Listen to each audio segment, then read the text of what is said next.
بسم اللہ الرحمن الرحیم۔ السلام علیکم معزز ناظرین، آپ دیکھ رہے ہیں اوپیڈیا یوٹیوب چینل۔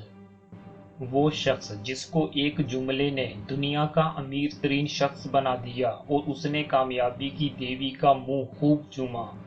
آخر وہ ایک جملہ کیا تھا جو اس کے دماغ میں جم کر بیٹھ گیا اور اسے دولت کا دیوتا بنا دیا؟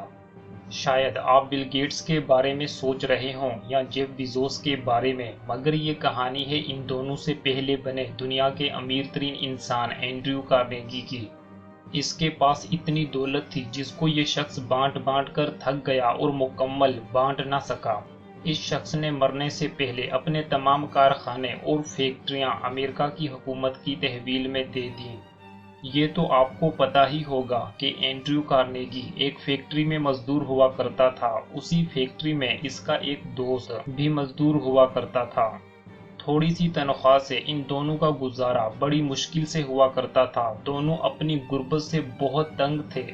اینڈریو کارنیگی کا مزدور دوست ہمیشہ یہ کہا کرتا، مجھے غربت سے نفرت ہے اور میں اس سے برداشت نہیں کر سکتا، جبکہ اینڈریو کارنیگی کہا کرتا، مجھے غربت سے نفرت ہے، میں مالدار ہونا چاہتا ہوں، میں خوب کماؤں گا، عیش کروں گا۔ یہ وہ جملہ تھا جس کی بدولت اینڈریو کارنیگی امیر ترین شخص بنا۔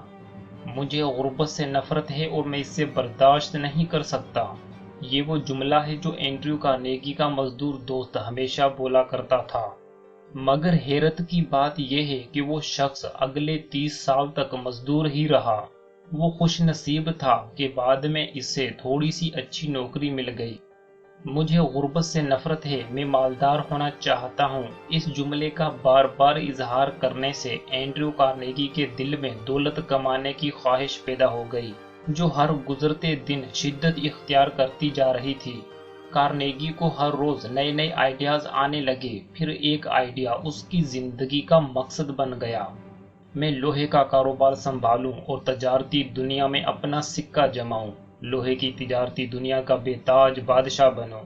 اینڈریو کارنیگی کا کہنا ہے کہ تمام دولت اور مادی فوائد جو انسان اپنی کوشش خاص سے حاصل کرتا ہے، اس کی ابتدا اور نشوونما ذہن کے اس حصے میں ہوتی ہے جہاں وہ اپنے مقصد کا ہلکا سا خاکہ تیار کرتا ہے۔ شروع میں یہ خاکہ بہت مدھم ہوتا ہے، لیکن زیادہ غور و خوض کے بعد یہ زیادہ واضح شکل میں ہمارے ذہن میں بیٹھ جاتا ہے۔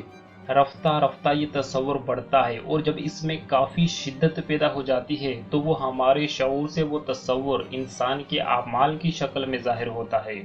دولت اور دوسری چیزیں جو انسان حاصل کرتا ہے وہ سب خود اس کی مفید اور کارآمد خصلت کا صلہ ہوتا ہے۔ اس جملے نے مجھ میں جنونی خواہش پیدا کی، پھر میرا مقصد بنا۔ میں گھنٹوں بیٹھ کر اپنے مقصد کے مطابق جملہ تھا جس نے ایک مزدور کو کھرب پتی بنایا۔ اس جملے کی خوبی یہ ہے کہ یہ دماغ کو بتاتا ہے کہ مجھے کیا چاہیے، میرا مقصد کیا ہے۔ ان دونوں فکروں سے واضح طور پر اعلان ہو رہا ہے کہ مجھے دولت نہیں بلکہ دولت کی پوری دیوی چاہیے۔ مجھے غربت سے نفرت ہے اور میں اس سے برداشت نہیں کر سکتا۔ اس کے برعکس یہ وہ جملہ ہے جو ایک شخص کو ساری زندگی غریب رکھتا ہے، طرح ورک کرتا ہے۔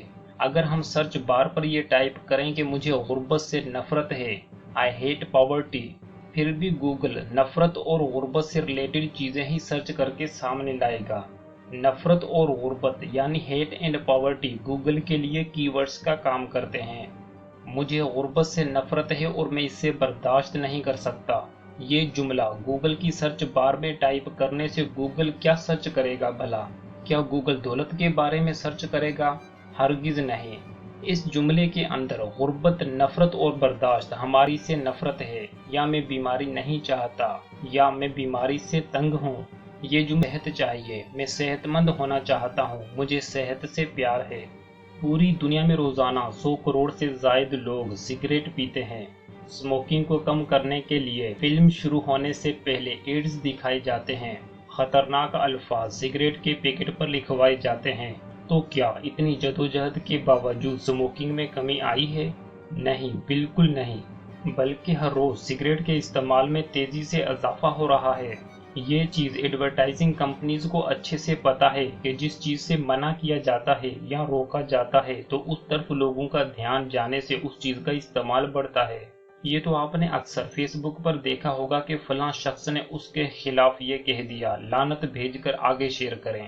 اس طریقے سے بہت سارے لوگ فیمس ہوتے ہیں اور پیسہ کماتے ہیں، کیا بدنام ہوں گے تو نام نہ ہوگا؟ اس طریقے سے فیس بک پیج پر لائکس اور ویوز بھی بڑھ جاتے ہیں۔ جس پر لعنت بھیجی جا رہی ہوتی ہے انڈائریکٹلی اس کو فائدہ ہو رہا ہوتا ہے۔ یہ بھی ہو سکتا ہے کہ ان سب چیزوں کے پیچھے وہ خود ہی ہو۔ ہمارے کارنیگی کا سب سے بڑا کارنامہ دی گوسپل آف ویلتھ بک لکھوانا ہے، جس بک کو دنیا تھنک اینڈ گرو رچ نام سے جانتی ہے۔ اینڈریو کارنیگی ایک ان پڑھ شخص تھا مگر اس سے بہت نالج تھی۔ یہ بہت دانا انسان تھا کیونکہ اس نے اپنے ہاں ایسے لوگوں کو رکھا ہوا تھا جو بکس پڑھ کر اس کا خلاصہ کارنیگی کو سنایا کرتے تھے، کیونکہ عارضی بھوک کو مٹایا جا سکتا ہے۔ مگر میں دی گوسپل آف ویلتھ بک کی مدد سے آنے والے تمام انسانوں کی بھوک مٹانا چاہتا ہوں۔ اینڈریو کارنیگی کو آج دنیا سے گئے ہوئے 100 سال ہو گئے ہیں مگر اس کے لگائے ہوئے درخت آج تک پیسہ بنا رہے ہیں۔ 2014 میں اس کی دولت کا اندازہ $311 بلین لگایا گیا تھا، جبکہ بل گیٹس کی ٹوٹل دولت $88 بلین ہے، مطلب بل گیٹس سے تقریباً 4 گنا زیادہ۔ ہم خوش نصیب لوگ ہیں کہ ہماری بڑی سے بڑی کامیابی خواہش سے شروع ہوتی ہے اور یہ سب ہمارے بس میں ہے۔